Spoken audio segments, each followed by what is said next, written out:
राज्यसभा सांसद संजय सिंह ने बुधवार को सुल्तानपुर में मध्य प्रदेश के मुख्यमंत्री मोहन यादव पर गंभीर भ्रष्टाचार के आरोप लगाए। उन्होंने उज्जैन में करोड़ों रुपए के लैंड डील घोटाले का दावा किया। इसके साथ ही संजय सिंह ने लखनऊ अग्निकांड को लेकर उत्तर प्रदेश की कानून व्यवस्था और दमकल विभाग में कथित भ्रष्टाचार मुद्दे पर योगी सरकार को घेरा। सिंह ने आरोप लगाया कि उज्जैन के उस धार्मिक क्षेत्र में मुख्यमंत्री मोहन यादव के परिवार ने बड़े पैमाने पर जमीनें खरीदी हैं, जिसके विकास के लिए सरकार हजारों करोड़ों रुपए खर्च कर रही है। सांसद के अनुसार मुख्यमंत्री के परिवार के सदस्यों ने उज्जैन मंदिर के आसपास 253 से 335 एकड़ जमीन खरीदी है। उन्होंने दावा किया कि सरकार कृषि भूमि को व्यावसायिक भूमि में बदल रही है। सिंह ने आरोप लगाया कि लैंड यूज बदलने से पहले ही मुख्यमंत्री ने अपने परिवार को जमीनें खरीदने का संकेत दिया, जो सीधे तौर पर भ्रष्टाचार है। सांसद ने कहा कि मुख्यमंत्री ने अपने पद की गोपनीयता की शपथ का उल्लंघन किया है। उन्होंने कटाक्ष करते हुए कहा कि यदि विपक्ष के किसी नेता ने ऐसा किया होता तो अब तक ईडी और सीबीआई के छापे पड़ चुके होते और सभी टीवी चैनलों पर खबरें चल रही होती। लखनऊ की एक कोचिंग में लगी आग का जिक्र करते हुए संजय सिंह ने सवाल उठाया कि जब इमारत को केवल 1 मंजिला निर्माण की अनुमति थी तो वह 4 मंजिला कैसे बन गई। उन्होंने पूछा कि पिछले 9 साढ़े 9 साल से योगी सरकार इस पर हाउस टैक्स, वाटर टैक्स और बिजली का बिल ले रही थी, तो क्या उन्हें इस अवैध निर्माण की जानकारी नहीं थी। सिंह ने दमकल विभाग के फायरमैन देवेंद्र राठौर के आरोपों का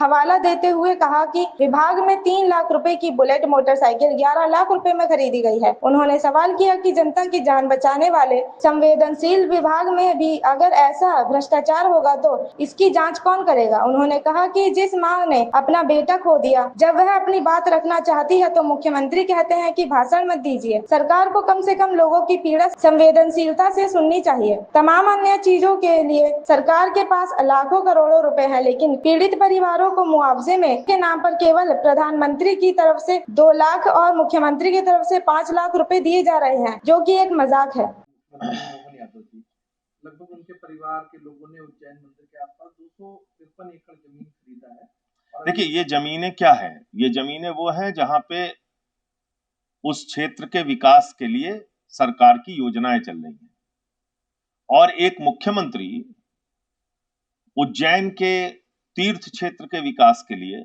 उज्जैन के जो वहां उसका धार्मिक महत्व है उसके विकास के लिए हजारों करोड़ रुपए खर्च कर रहा है और करीब करीब 335 एकड़ जमीन उसी के परिवार के लोगों की। आप लैंड यूज चेंज कर रहे हैं, कृषि की जमीनों को कमर्शियल जमीनों में तब्दील कर रहे हैं और उसके पहले अपने घर के लोगों को कह दे रहे हैं भाई जमीनें खरीद लो, अपने परिवार को कह दे रहे हैं जमीनें खरीद दो। तो ये तो सीधा सीधा भ्रष्टाचार है ना। पद और गोपनीयता की शपथ ली है ना मोहन यादव जी ने।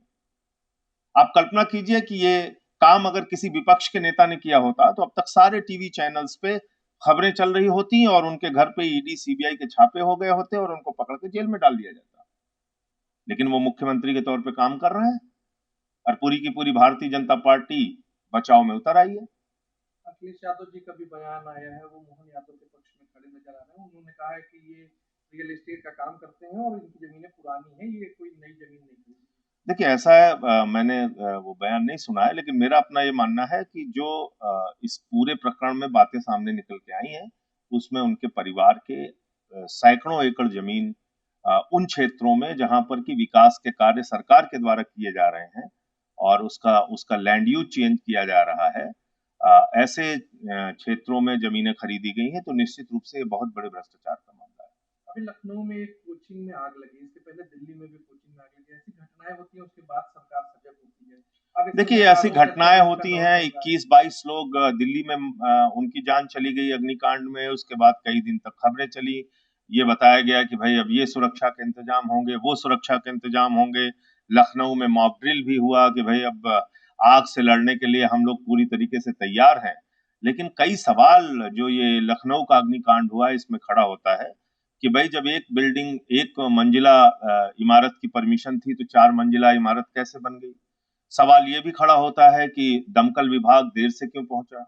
सवाल ये भी खड़ा होता है कि दमकल विभाग के एक फायरमैन देवेंद्र राठौर ने जो आरोप लगाया है कि 3 लाख की बुलेट 11 लाख में खरीदी गई, तो ये तो बहुत बड़े भ्रष्टाचार का मामला है। अगर उनकी बात सच है तो इसकी जांच कौन करेगा, इस पर कार्रवाई कौन करेगा। तो इतना संवेदनशील विभाग जिसमें कि लोगों की जान बचाने का जिम्मा है, उसमें भी अगर भ्रष्टाचार हो रहा है तो आप क्या कह सकते हैं? पूरे आप मैं आरटीआई है मेरे पास अलीगढ़ की, आप पढ़ लीजिए, देख लीजिए, जो जरूरतें हैं फायर विभाग की, वो जरूरतें ही आप पूरी नहीं कर रहे हैं। तो फायरमैन कैसे काम करेगा? फायर विभाग के अधिकारी कैसे काम करेंगे? भाई उनकी जो जरूरतें हैं वो तो पूरा कीजिए आप। सरकार के नेताओं का एक बयान आ रहा है, वो कह रहे हैं कि जो जिस बिल्डिंग में आग लगी है इसको गिराया जाएगा, ये 2016 में अगले सरकार के समय में परमिट मिला है। अच्छा, फिर उसके बाद 9 साल से 9.5 साल से किसकी सरकार है भैया? आप उस बिल्डिंग का किराया ले रहे हैं, हाउस टैक्स ले रहे हैं, नहीं ले रहे हैं? उस बिल्डिंग का हाउस टैक्स, वाटर टैक्स, बिजली का बिल ले रहे हैं, नहीं ले रहे हैं? 9 9.5 साल से योगी जी को पता ही नहीं चला और वो बिल्डिंग खड़ी है अपनी जगह।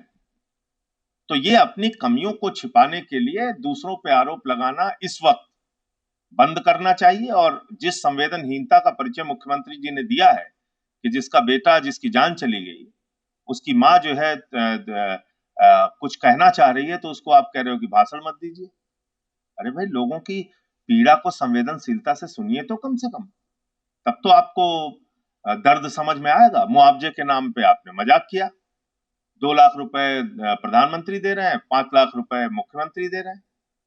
तमाम चीजों के लिए आपके पास लाखों करोड़ है और उन बच्चों के परिवार को देने के लिए आपके पास पैसा नहीं है। तो ये बात है। ये संसद जी, अभी राम मंदिर मुद्दे में एसआईटी जांच की रिपोर्ट आई है, गोपनीय रखी गई है, क्या मानते हैं आप? देखिए, एसआईटी तो एक झुंझुना था, मैं पहले दिन से कह रहा था। और बीच में एक लंबा चौड़ा भाषण योगी जी ने दिया। उन्होंने कहा कि भाई जिसके पास साक्ष्य है वो एसआईटी को ले जाकर अपना साक्ष्य दे, ऐसे बाहर बातें करने की जरूरत नहीं है।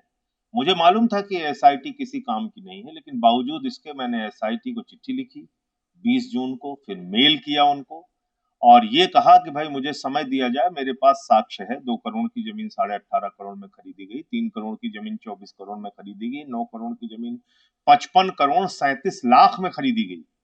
तो इतना कुछ भ्रष्टाचार और बेईमानी हुई है। 200 किलो चांदी चोरी हो गया, 60 किलो चांदी चोरी हो गया, पादुकाएं चोरी हो गई, हार चोरी हो गया और अभी तक किसी की गिरफ्तारी नहीं हुई। चोरी का माल बरामद भी हो गया, चढ़ावे में, दान में जो चोरी हुई उसके माल भी बरामद हो गए। कोई जेल नहीं गया, कोई एफआईआर नहीं हुई। कल वहां फिर वो लोग मंच पे बैठ के आयोजन कर रहे हैं। तो इसका मतलब कि आप ये चंदा चोरों को जो बचा रहे हैं, ये चढ़ावे और दान में चोरी करने वालों को जो बचा रहे हैं, इसका मतलब ऊपर से लेकर नीचे तक पूरी की पूरी ईडी पार्टी, पूरी की पूरी भारतीय जनता पार्टी इसमें शामिल है।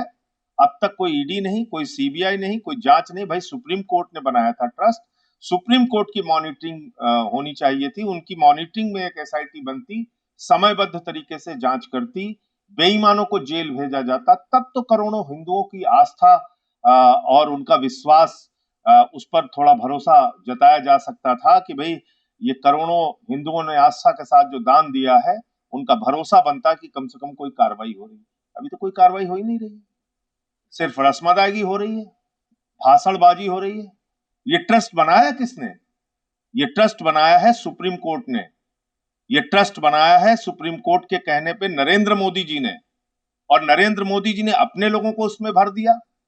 सारे के सारे आरएसएस बीजेपी से जुड़े हुए लोग जो खुलेआम वहां पे जमीनों का घोटाला कर रहे हैं, चढ़ावे में चोरी कर रहे हैं। तो इसका मतलब इसका हिस्सा नीचे से लेकर ऊपर तक पहुंच रहा, और हजारों करोड़ की चोरी है। ये कोई मामूली चोरी नहीं है, ये हजारों करोड़ की चोरी है। प्रभु श्री राम का मंदिर लूट के आप विधायक सांसद खरीद रहे हैं, पूरे देश में अपनी राजनीति चमका रहे हैं। प्रभु श्री राम का मंदिर आस्था का केंद्र है कि आपके लूट का केंद्र है? आपने मैं तो बार बार ये कह रहा हूं, महमूद गजनवी ने सोमनाथ का मंदिर लूटा और भारतीय जनता पार्टी ने प्रभु श्री राम का मंदिर लूटा। बताइए, आज काक भूसंडी की भी चोरी हो गई। कहा जाता है कि एक कौवा राम भक्त जिसने कौवे का वेश धारण किया, उसका भी कोई चांदी का किसी भक्त ने दान दिया था, वो भी चोरी हो गया।